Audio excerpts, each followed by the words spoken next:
I don't know about you, but I cried. That was really beautiful and very powerful to experience. Thank you so much.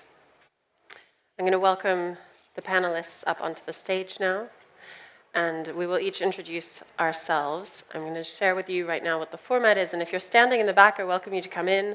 There are still some seats in the shade, many seats in the shade. If you'd like to come and sit down, please do.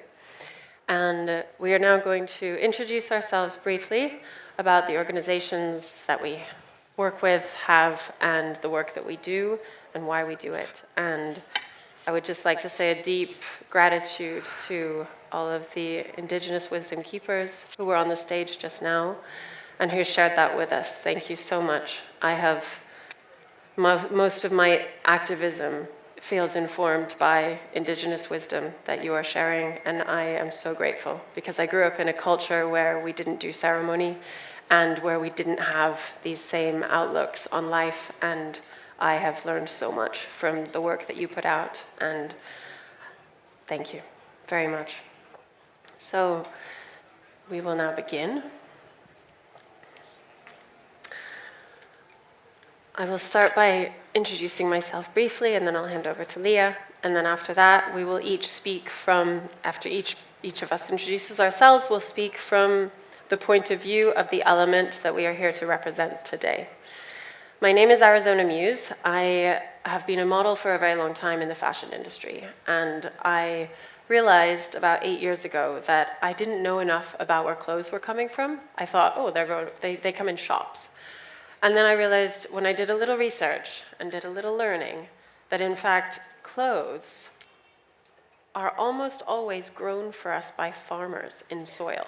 And this for me was a huge moment of realization, because I hadn't considered a farmer when I got dressed in the morning.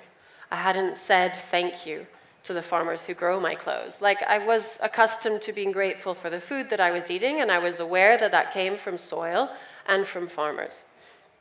So I went on this learning journey to discover everything I could about the fashion supply chain and about farming, and where all these, right today I'm wearing tree fiber, and that's a very common material in the fashion industry. It's called viscose or tencel or rayon. It has a lot of different names, and it all comes from trees. And turning a tree into a textile is actually a very chemical-heavy process. The tree first, and energy as well. The tree first has to be cut down, then it has to be turned into wood chips, then it has to be bathed in a bath of chemicals to eventually turn into pulp. And from that pulp, it can be made into a thread and into a textile. It will also be dyed along that process and or bleached. It's very toxic. That's just one example of one material. So this is why I started the organization called DIRT, and DIRT works with farmers to grow our fashion differently so that we can grow without chemicals, so that we can grow in a way that supports the earth in its regeneration and restoration that we need right now. And we are a fundraising organization. We raise funds and give them to farmers because that's what farmers need. We're very careful that every decision we make at the charity is always farmer-centered. What do the farmers need from us? Do they need dirt to have more Instagram followers? Not really.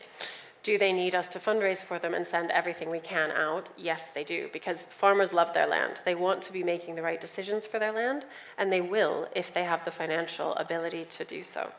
So that's a little bit about dirt, and I'll hand over to Lea. Thank you. Hi, everyone. My name is Lea D'Auriol. I'm the founder of a nonprofit called Oceanic Global, and we focus on reconnecting people back to the ocean as the beating heart of the planet. We live on a blue planet, after all. And then what are tangible solutions that we can implement to come back into harmony? So we work across three main pillars. The first is education and campaigns, and that also has a grant giving. The second is working with industries to help them come back into balance.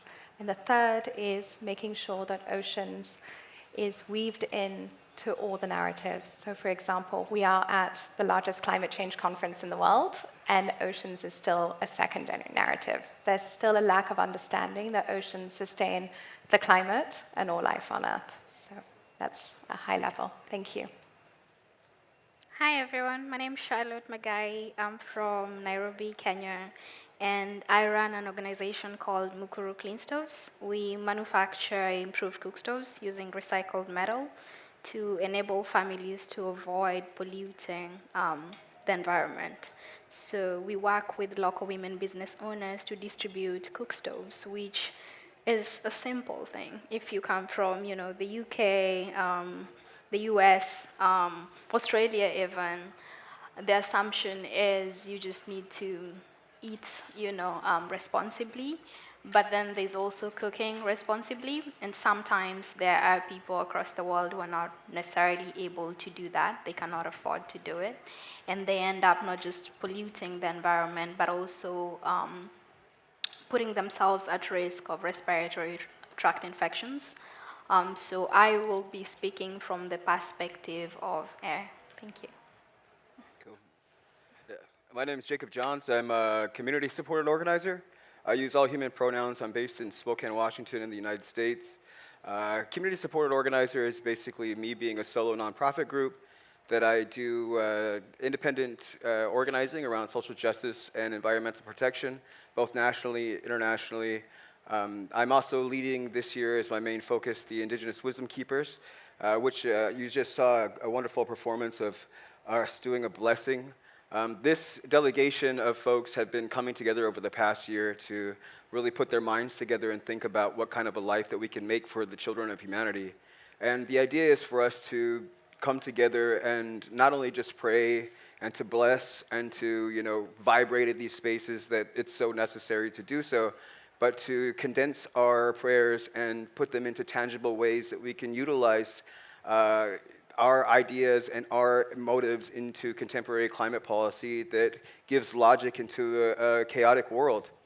I'm so very proud of all of our delegates who have been working so diligently over the past years, coming together and over all the language barriers and all of the time zones and all of the difficult conversations that we've had to have in order to get to this point.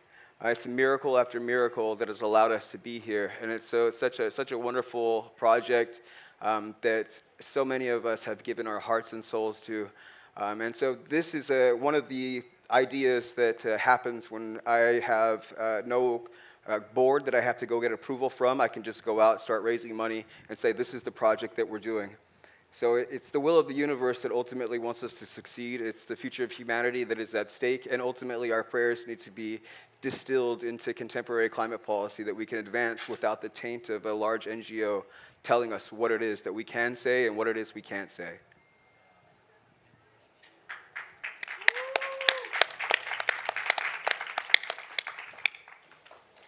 Now each of us will speak from the point of view of the element that we're representing. I'm representing earth, soil. So I am earth. I am underneath us all. I live in existence and relationship to the other planets around me. I send them love and energy all the time. They send it back to me. I grow many things. I'm very proud of the things that I grow. They're so alive. They have their own life force and spirit within them. I share so much love with them. And on the surface of me, I have soil. And many of my beings, they like to grow in my soil. My soil filters the rain. It catches the rain with love and filters all the rain. And if there's any impurities that fall from the rain, I take them out through the soil. And in my soil live trillions of teeny tiny little microorganisms, busy. They're having sex, they're making babies, they're eating and they're pooping, and they make more soil all the time. They even play. You human scientists, you don't measure play of microorganisms very often, but they do.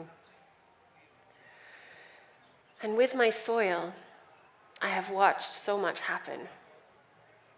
A long, long time ago, all of you humans used to sing and dance on me with bare feet. I could hear your song in my soil. It made me so happy. I felt so at peace with all the life that was created and experiencing a body on me. And then more recently, you don't dance on me so much, you don't sing to me so much. In fact, you leave your waste on me. This hurts me, it makes me sad. I feel the waste, I feel the trash. I feel as the toxins, they seep into me through the rain that falls on me. You also irrigate me. You take water bodies and you change their direction and you pour them into me in places that I wasn't really supposed to have a lot of water in. I don't mind being dry in some places, and I don't mind being wet in other places. It just all is. What I would like from you humans is to know that you're learning about how to care for me again and how to live in relationship with me. Because I'm there. I'm ready to speak to you all the time. You just have to send your consciousness down to meet me. Sensitize yourself. Understand that I am always speaking to you. You just need to learn to listen again with things more than just your ears. I would like to see a future where all the humans are working in service to the restoration of what is beautiful on this planet, of healthy soil, of healthy water, of healthy living beings who thrive together and coexist and adore each other and spend time enjoying each other. This is the message I would like to give you from Mother Earth.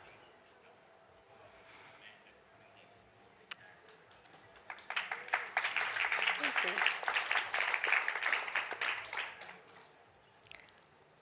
I would like to invite everyone to close their eyes for this next one.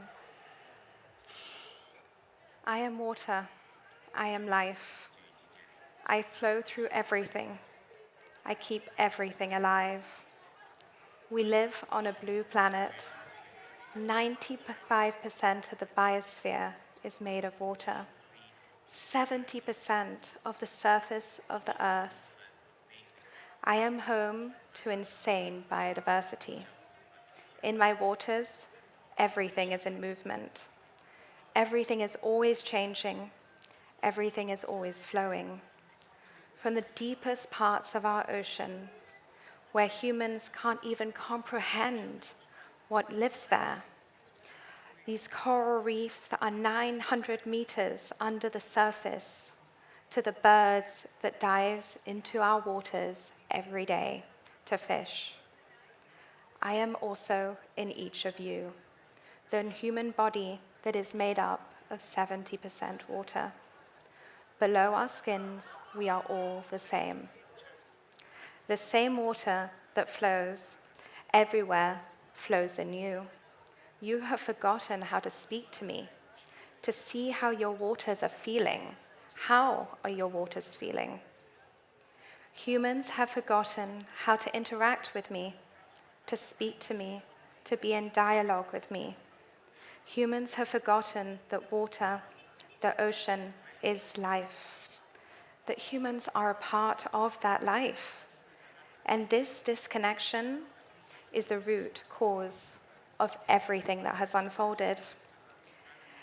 This connection is alive in some, those that have been custodians for so long. Thank you. Everything you use, I am a part of, from the water used to create the cement around us to the fabrics that sit on your skin.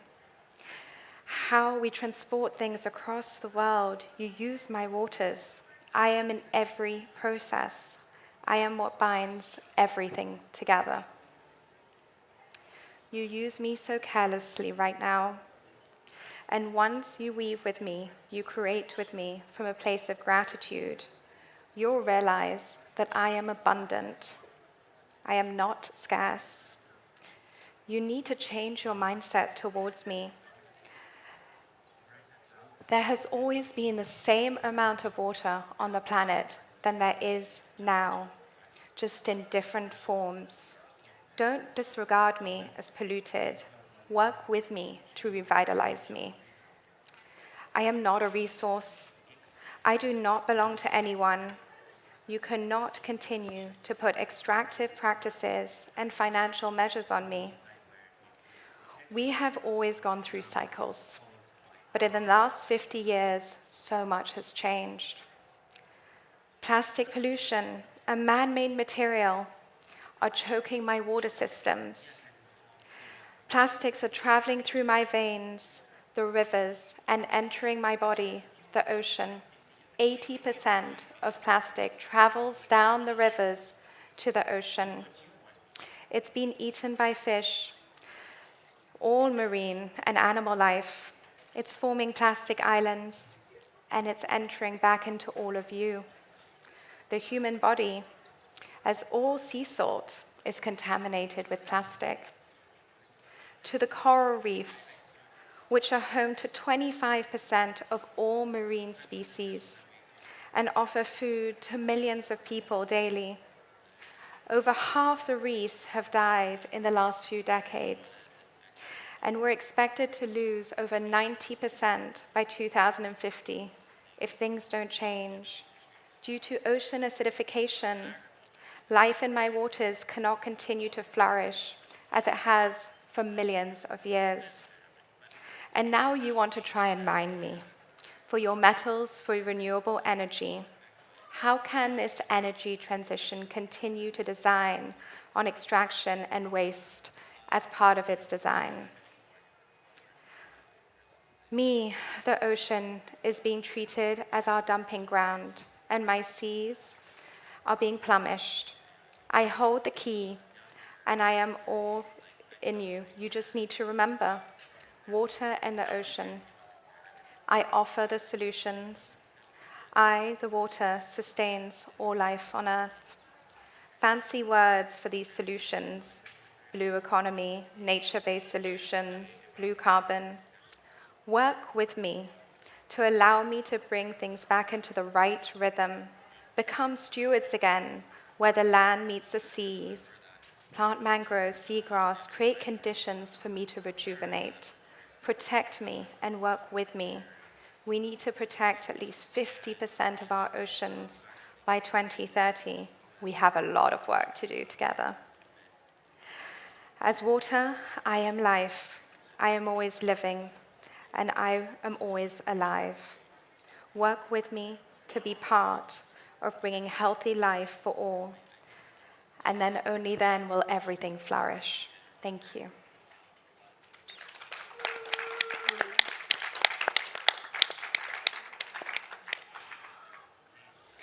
Thank you. If you can, please keep closing your eyes. It's 1923. You play. We play together. You're happy. You can breathe. You're a child.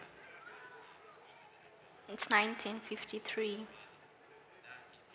You want to innovate, but you pollute me because you get excited. You want new stuff. You're not too sure about the repercussions. So you innovate and you make them happy, and we don't play anymore. It's 1993.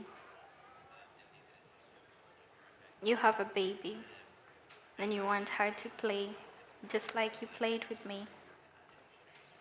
Your granddaughter, she's running around. She wants to swim. She can't hold her breath as long as you were able to in 1923. But you still don't realize the cost. So you keep innovating and you keep teaching to keep polluting me and making me dirty. You don't remember that you need me to not choke, to not suffocate, to not get sick. It's 2023. You don't breathe. You know better, but you don't do better. You have options, but you feel it's too expensive. You refuse to innovate. I am air. I let you breathe, but I want to breathe too. We're not friends anymore because you keep dumping in me things that choke me. So I choke you right back. I make you sick the more you make me sick. And we could have a conversation about it, but you have new friends now. They're prettier, they're more fun, and they're not necessarily out in the field. But you still need me, and you fail to realize that. We're in a raw area in Western Ghana. There's a mom cooking. She's using an open fire. And her daughter comes in to help her cook, but she can't help but get her out of the kitchen. It's not safe. She wants her to be able to breathe, to not get sick. It's 2023, and that is still happening. You could do better. I am telling you what you could change about it. I'm telling you how you could help avoid that. But you still don't see it because you want your devices. It's 2023. We're a COP. You have access to solar, but you still insist on using electricity. You still insist on powering your fridge. You could use solar. You could use an efficient stove, but you're in a hurry.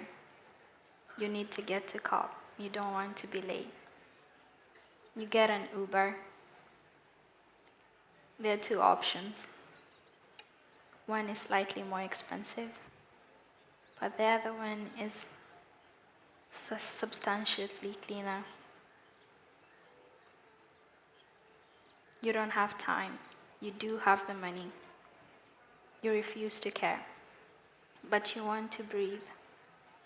And so you keep moving up. You keep migrating. You keep making me dirty and moving away from the places you have polluted. And you keep dumping on me. I am Raiden. You could just leave me alone. You do not have to ban me even a little bit. But when you do ban me, you could ban me for longer. So I am not exposed to your environment. But you're in a rush. You're camping. And she's waiting. And you don't have time. It's 2023. And you're pregnant. You're not breathing well. But you want your daughter to be able to when she's born. So you could do better. Because you know better now. So do better. Thank you.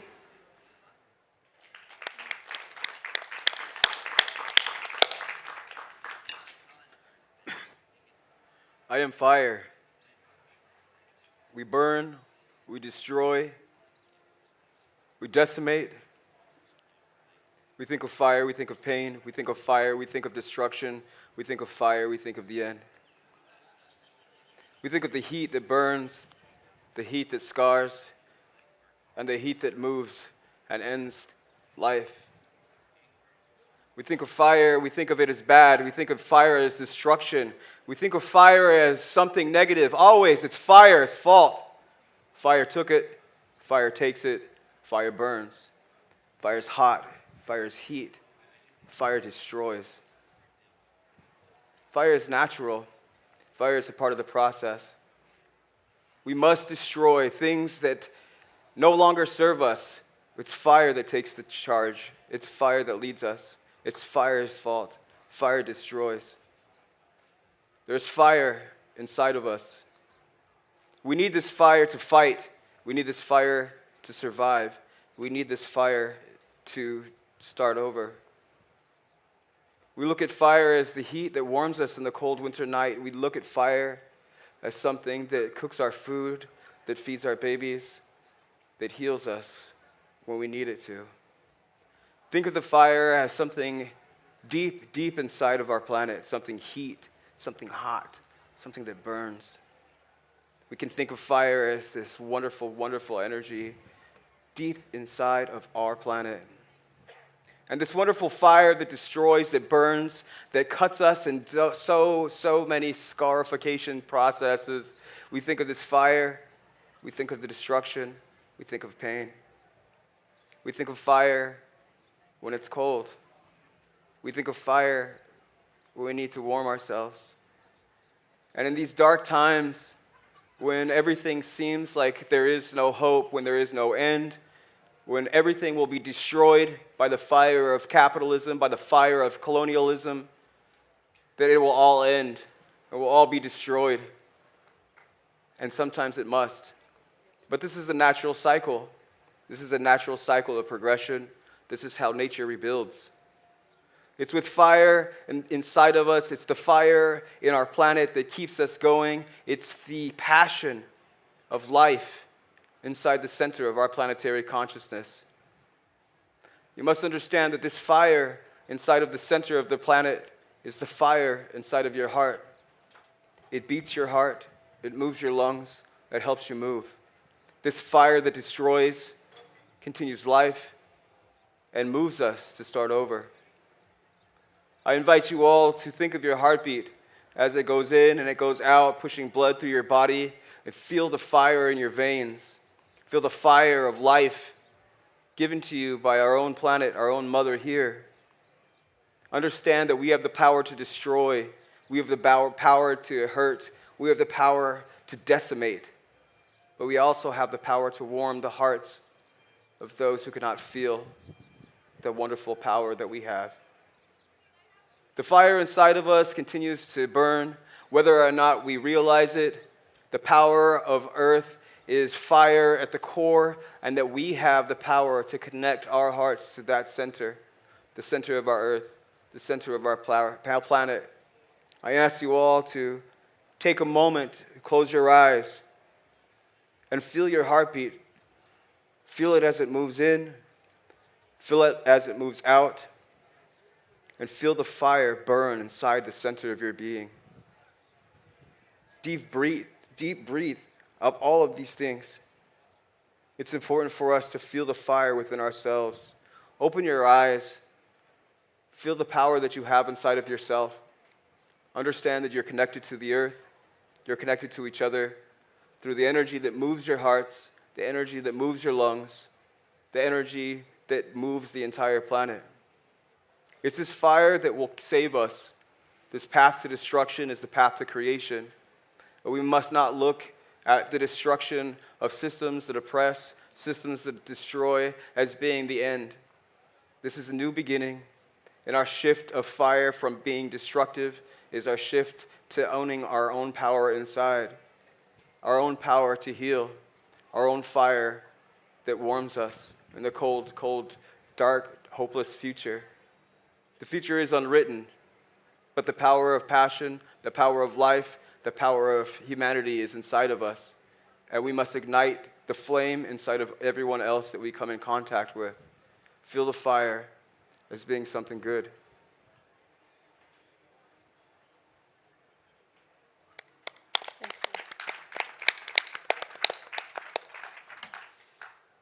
Now, before we all leave, imagine a future for each of yourselves where you connect more deeply to the elements, where you learn more from the people who are still deeply connected to the soil, to the earth, to the fire, to the water, and to the air.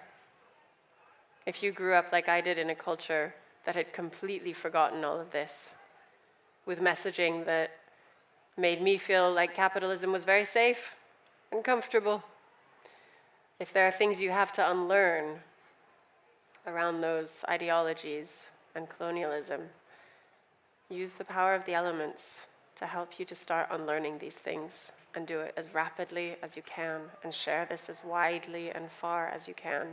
It is our responsibility now, each one of us living here on this earth, because we are in an emergency, social and environmental and spiritual. Thank you to everyone who participated. Thank you to the audience for participating. And I hope that we leave feeling changed forever.